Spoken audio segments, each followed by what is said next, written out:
Assalamu alaikum wa rahmatullahi wa barakatuhu. Welcome to day 123 of Quran in a Year Plus, where we learn to look at the world and live life according to the lens of the Quran. Today we're going to be looking at verses 53 to 65 of Surah al-Anfal. أعوذ بالله من الشيطان الرجيم ذلك بأن الله لم يك مغيرا نعمة أنعمها على قوم حتى يغيروا ما بأنفسهم وأن الله سميع عليم. That severe punishment came about because when Allah grants a people a blessing from Himself, He does not remove it from them until they change what is within themselves, turning from a pure state of faith, uprightness, and gratitude for blessings into an evil state of disbelief in Allah, disobedience to Him, and ingratitude for His favors. And Allah is all hearing of the words of His servants, all knowing of their actions, nothing of them is hidden from Him.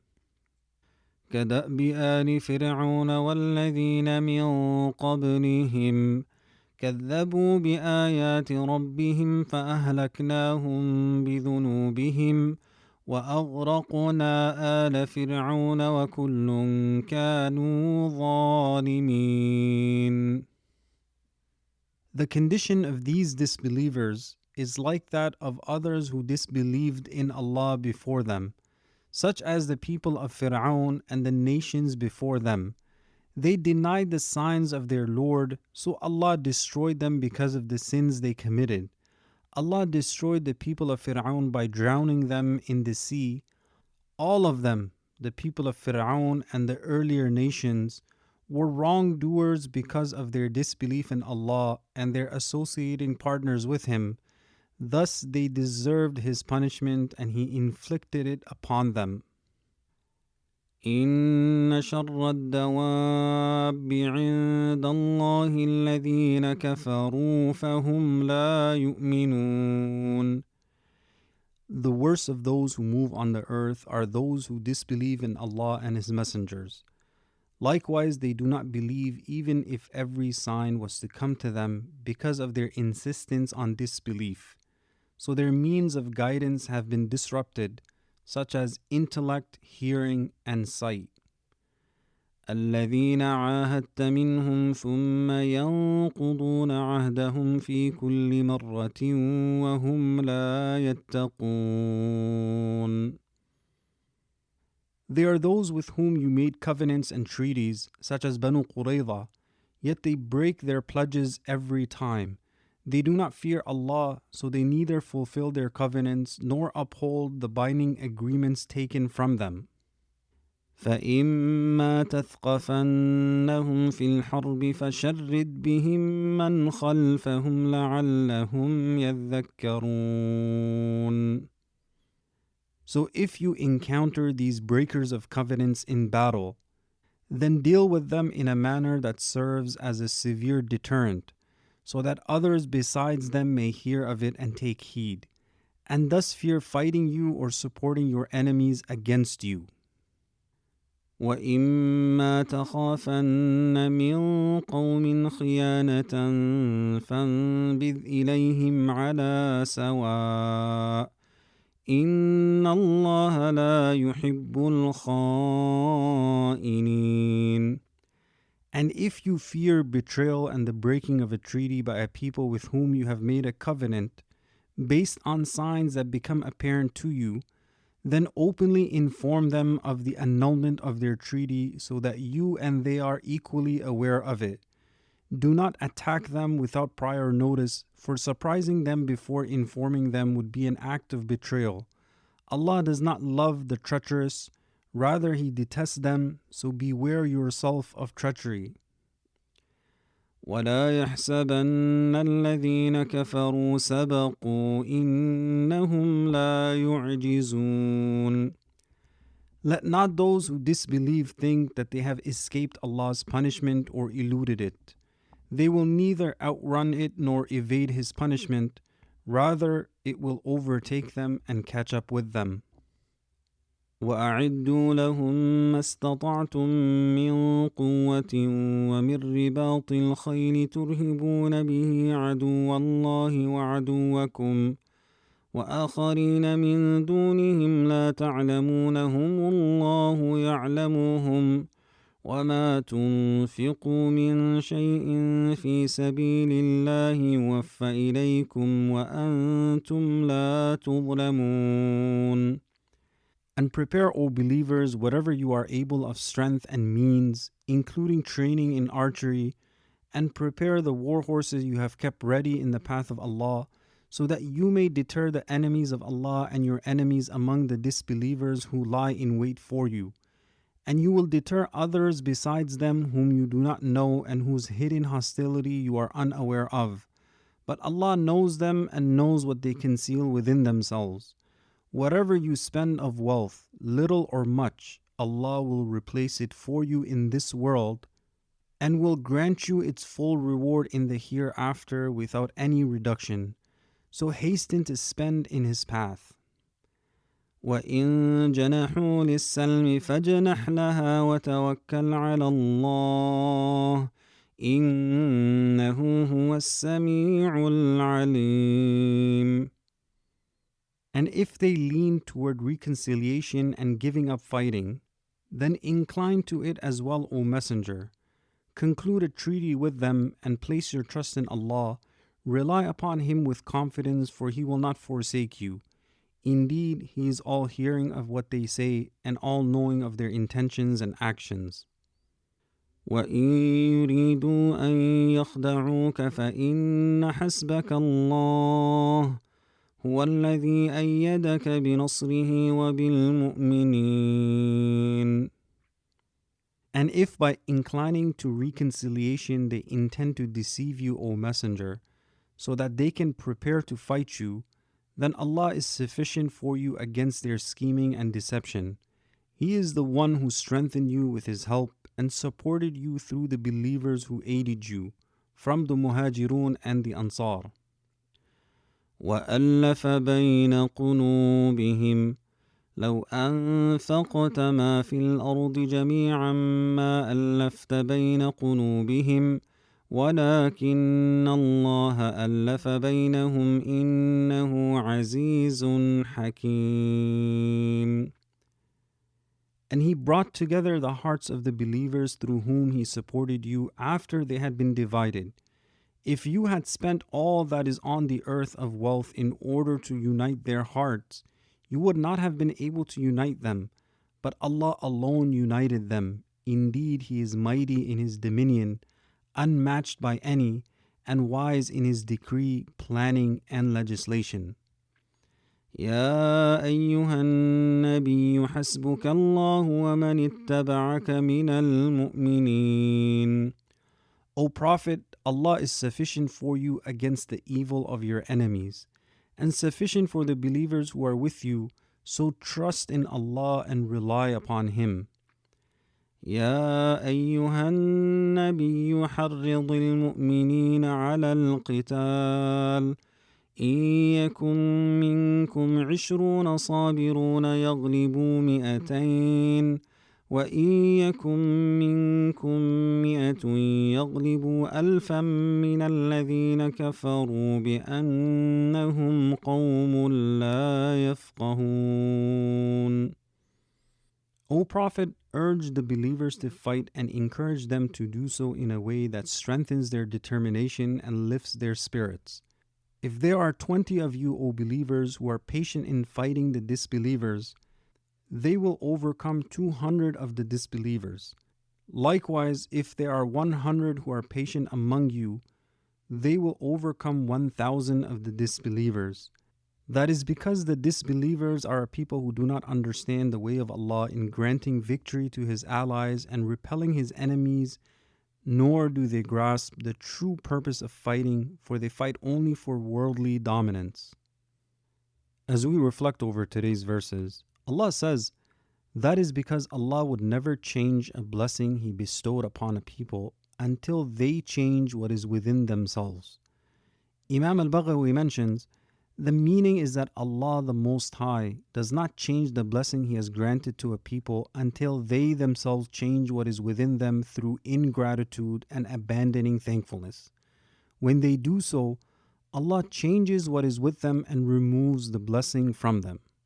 And Shaykh Sa'di says, that refers to the punishment that Allah inflicted upon the denying nations and the removal of the blessings and comforts they once enjoyed, due to their sins and their changing what was within themselves. Allah does not change a blessing of religion or worldly life that He has granted to a people. Rather, He preserves it and increases it for them when they increase in gratitude to Him. Until they change what is within themselves means that they move from obedience to disobedience, reject Allah's blessings, and replace gratitude with disbelief. As a result, Allah removes those blessings and alters their condition, just as they altered what was within themselves. In all of this is Allah's wisdom, justice, and kindness to His servants, for He does not punish them except due to their own wrongdoing. This establishes a foundational law.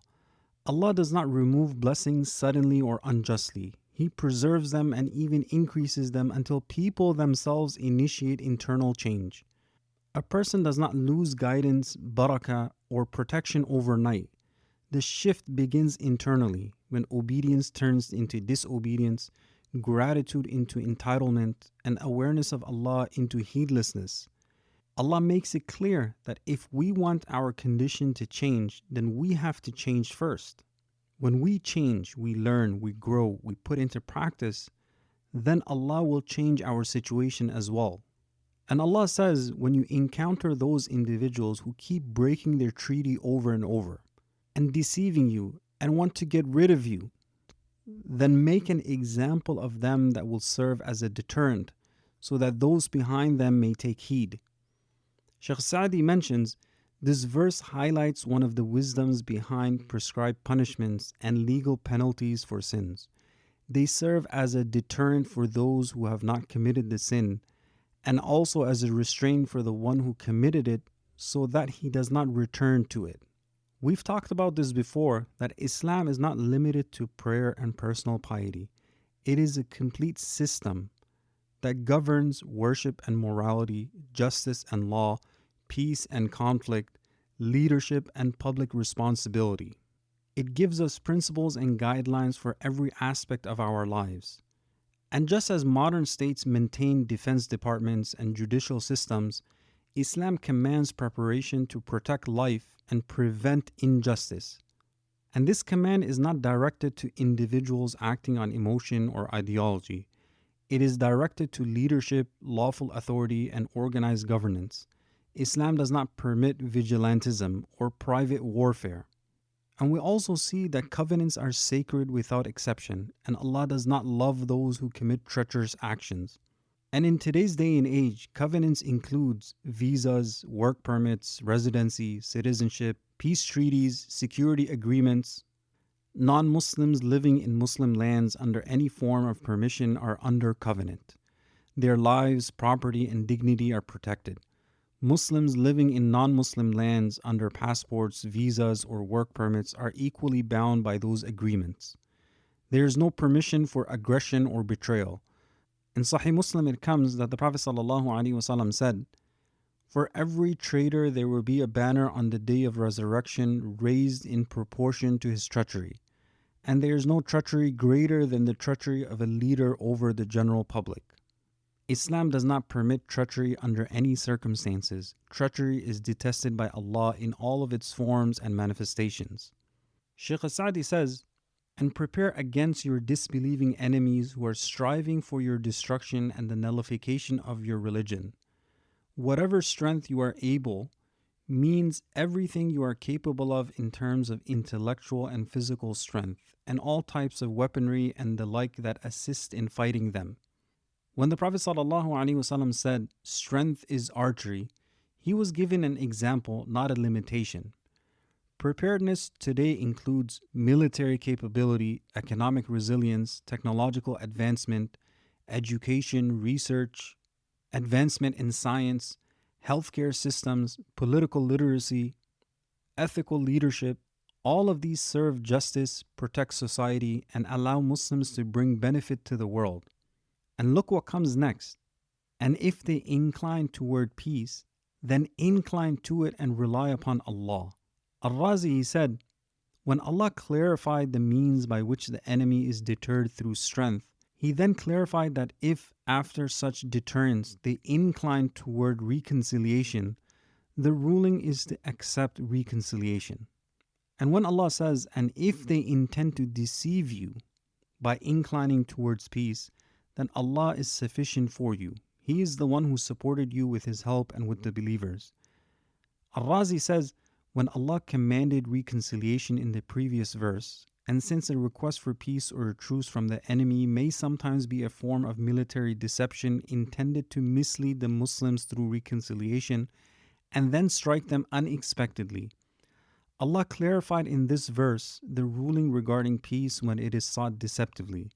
The ruling is that such a peace agreement must still be accepted and that enemies are to be dealt with according to their outward conduct and presumed sincerity.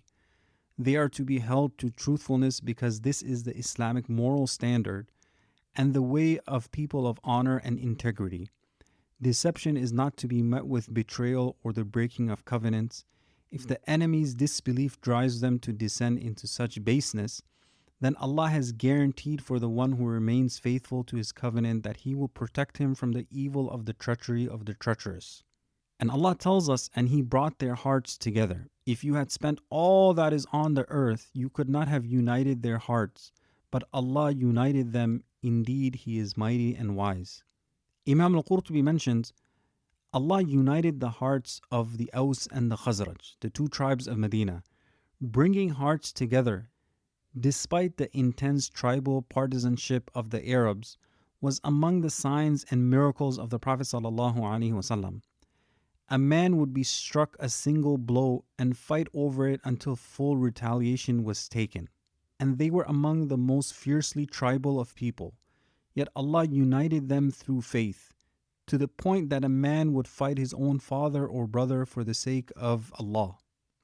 And this unity is not automatic. It is the result of deep internal transformation, faith-based transformation.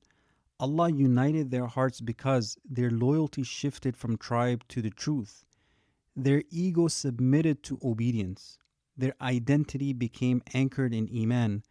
Differences would arise amongst them, but they were disciplined by taqwa. When reminded, they would listen and follow. And it is Allah that united their hearts. Today, nationalism, political parties, ethnic identity, and shared interests fail to unite people because they unite around shifting interests, not true faith. Even Muslims are divided despite shared belief and scripture when nationalism, tribalism replaces obedience to Allah and ego replaces sincerity. Allah united their hearts because iman overruled all competing loyalties.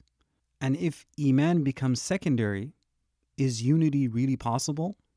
So as we walk away from today's episode, let us look within our own lives.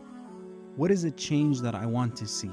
And if I want that change to occur, then what do I need to change within myself?